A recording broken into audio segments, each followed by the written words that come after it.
ଜଣାଶୁଣା ଛୋଟ ଝିଅଟିଏ ଥିଲା। ତାର ବାପା ମା ମରି ଯାଇଥିଲେ। କେହି ତାର ଆତ୍ମୀୟ ସ୍ୱଜନ ନଥିଲେ।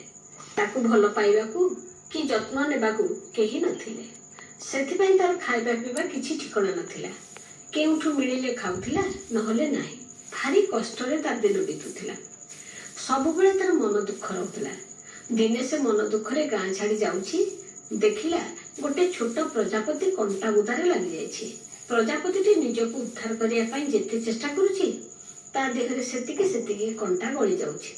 ଝିଅଟି ପ୍ରଜାପତିର ଏ ଅବସ୍ଥା ଦେଖି ତାକୁ ଆସ୍ତେ ଧରି କଣ୍ଟାରୁ କାଢିଦେଲା। ପ୍ରଜାପତିଟି ଉଡିଯିବା କଥା, କିନ୍ତୁ ଆଶ୍ଚର୍ଯ୍ୟର କଥା, ପ୍ରଜାପତିଟି ଧୀରେ ଧୀରେ ଗୋଟେ ସୁନ୍ଦରୀ ପରୀରେ ପରିଣତ ହୋଇଗଲା। ଝିଅଟି ଏ ଦୃଶ୍ୟ ଦେଖି ଆଚମ୍ବିତ ହେଲା। ନିଜ ଆଖିକୁ ବିଶ୍ୱାସ କରି ପାରିଲା ନାହିଁ। ବାରମ୍ବାର ଆଖି ମଳି ଦେଖିଲା, ତା ସାମ୍ନାରେ ସେ ସୁନ୍ଦରୀ ପରି ଛିଡା ହୋଇଛି। ପରୀଟି ସ୍ମିତ ହସି କହିଲା, ତୁ ଏତେ ଭଲ ଝିଅଟେ, ଏତେ ଦୟାଳୁ, ତୋର ଏ ମହତ୍ କାମ ପାଇଁ ମୁଁ ତୋତେ ପୁରସ୍କାର ଦେବାକୁ ଚାହୁଁଛି।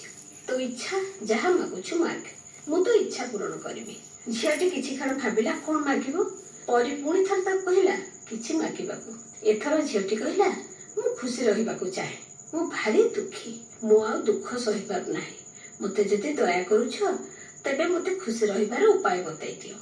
ପରୀଟି କହିଲା, ଠିକ ଅଛି, ତମେ ମୋତେ ଧନ ସମ୍ପଦ ମାଗି ପାରିଥାନ୍ତ, ଆଉ କିଛି ବି ମାଗି ପାରିଥାନ୍ତ, କିନ୍ତୁ ତୁମେ ତ ଏସବୁ ପାର୍ଥିବ ଜିନିଷ କିଛି ମାଗିଲନି।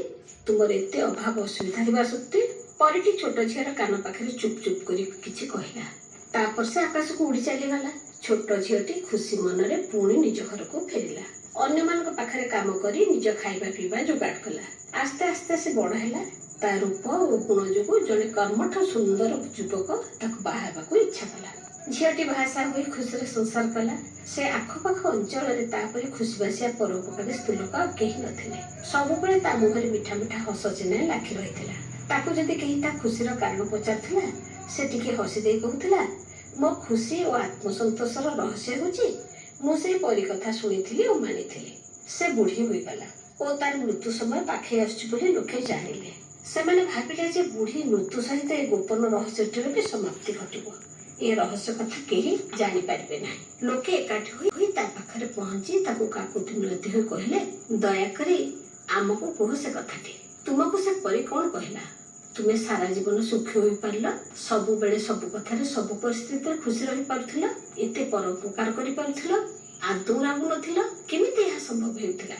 ସ୍ତ୍ରୀ ଲୋକଟି କହିଲା, ମତେ ପରୀ କହିଥିଲା, ପ୍ରତ୍ୟେକ ମଣିଷ ବୁଢା ହେଉ କି ବୁଢୀ ହେଉ, ଧନୀ ହେଉ କି ଗରିବ ହେଉ, କ୍ଷମତାଶାଳୀ ହେଉ କି ସାଧାରଣ ଲୋକ ହେଉ, ଯୁବକ ହେଉ କି ଯୁବତୀ ହେଉ, ସଂସାରରେ କ୍ଷମତା, ପ୍ରତିପତ୍ତି, ଧନ ସମ୍ପଦ, ଶୌର୍ଯ୍ୟ, ବୀର୍ଯ୍ୟ, ତାର ଯେତେ ଯାହା ଥାଉ ନା କାହିଁକି, ସମସ୍ତେ ଖୁସିରେ ଆନନ୍ଦରେ ରହିବାକୁ ଚାହାନ୍ତି। ଆଉ ଆନନ୍ଦରେ ରହିବାକୁ ହେଲେ ଅନ୍ୟମାନଙ୍କୁ ଭଲ ପାଇବା ଦରକାର। ଅନ୍ୟର ଦୁଃଖରେ ଦୁଃଖୀ, ସୁଖରେ ସୁଖୀ ହେବା ଦରକାର। ଅନ୍ୟ ଦୁଃଖରେ ଦୁଃଖୀ ହେଲେ ନିଜ ଦୁଃଖ ହାଲକା ଲାଗେ। ଅନ୍ୟ ସୁଖରେ ସୁଖୀ ହେଲେ ନିଜ ସୁଖ ବହୁ ଗୁଣରେ ବଢିଯାଏ। ପରୋପକାର କରୁଥିବା ଲୋକ ସବୁ କଥାରେ, ସବୁ କାମରେ ଆତ୍ମସନ୍ତୋଷ ପାଇଥାଏ। ଏତିକି କଥା ମୋତେ ସେଇ ଭଲ ପରୀଟି କହିଥିଲା। ବାସ୍ତବରେ ସୁଖରେ, ଶାନ୍ତିରେ, ଆନନ୍ଦରେ ରହିବାକୁ ହେଲେ ଅନ୍ୟମାନଙ୍କୁ ଭଲ ପାଇବା ଦରକାର। ଅହଙ୍କାରୀ ଲୋକ, ଆତ୍ମବଡ଼ିମା ଥିବା ଲୋକ କେବେ କାହାକୁ ନିରୋଳା ସ୍ନେହ ଦେଇପାରେ ନାହିଁ।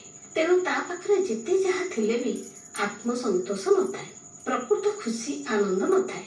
ପ୍ରକୃତ ଖୁସି ବା ଆନନ୍ଦ ମଣିଷର ଭିତରର ସତ୍ତାକୁ ଆଲୋକିତ କରୁଥାଏ। ତା ଚତୁଃପାର୍ଶ୍ୱକୁ ମଧ୍ୟ ଆନନ୍ଦ ଓ ଆଲୋକ ବିତରଣ କରୁଥାଏ। ଗପଟି ଏଇଠି ସରୁଅଛି।